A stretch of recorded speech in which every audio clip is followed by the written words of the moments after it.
Hi folks, welcome back to the Big Blue Boat Shed. It's been a couple of days. There's been a little bit of work going on, some other things happening. I'll try and stick a picture in. We bought ourselves a Boston whaler. It's definitely a rehab project for next year, but boats are pretty rare in this part of the country. It's a 1971. It's definitely seen some use and abuse, but what's required to fix it definitely isn't beyond my skills, so we'll probably do some YouTube videos on that in the spring. What I've been doing inside the boat is trying to get the tanks situated. I ran into a problem with my fuel tank. When I ordered a 55-gallon fuel tank,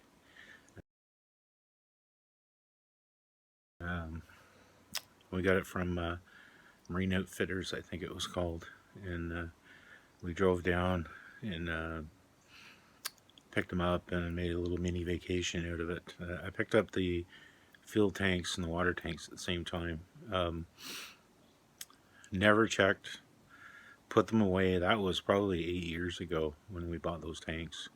Maybe even before that, I'm not sure. I'd have to go back and look. But we stuck them up in the loft of the garden shed, and it wasn't until the other day I pulled them out. And now that the boat is built, the hull's built, some of the frames are in, we started to look around and something wasn't right. So I checked the label,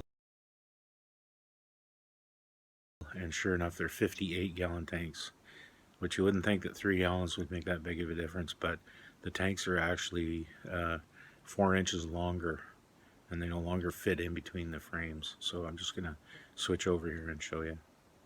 So this is our fuel, or one of our fuel tanks. It's a 58-gallon tank, and if you look down here, this is the frame that's on the station. And I've had to extend the bed that the tank sits on and put another subframe in here. That this will all be glued and taped. This will all be filled in, glued and taped. But that's the only place that I could put the tank where I had enough clearance for hoses and access, etc. I'm going to swing around here now. This is one of the 50-gallon water tanks. There will be two. This was the position I originally had the waste tanks in. That's the waste tank back there. A little bit of work, but they'll fit. It's not exactly ideal. The problem I run into with the waste tank is I need 3 inches of clearance from the top of the tank for the pump out fitting to go. And I might see if there's something else I can do with it, but you can see the 3 little marks over on the wall there. The top mark is the bottom of the deck above, and the bottom mark is the top of the tank, and it's exactly 3 1/8 of an inch. So it will work, but it's going to be a little bit tight. It's amazing how much smaller the boat has gotten now that some of this stuff is moving in, and I've been moving materials and tools around like crazy, just trying to give myself some room. I've probably got every power tool that I own in the boat right now, seeing as I've been hacking and slashing and butchering dead tree carcasses and grinding and filleting and taping and all that other stuff. So the weather's a little cooler, so I'm trying to get as much done as I can. We've only got about 3 weeks left before we jump in our RV and we head off across the North American continent on our way to Grand Prairie, Alberta. Our grandson is there, and he has his 2nd birthday in October, so looking forward to that trip. So I'm not going to get done everything I wanted to get done this year, but that's okay. It's a really short boat building season for me this year, with work commitments and RV trips and life issues getting in the way. That's just how it is. One of the problems with building where we're building is logistics, and anytime I need any machine shop work done or need to order in parts and materials, it can take not days, not weeks, but it can take months to get stuff done.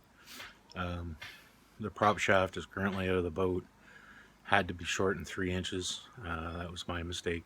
Just not enough understanding of what I was doing. But it was caught by one of the participants on the bateau.com boat building forums. Thank you, Fuzz. I appreciate it.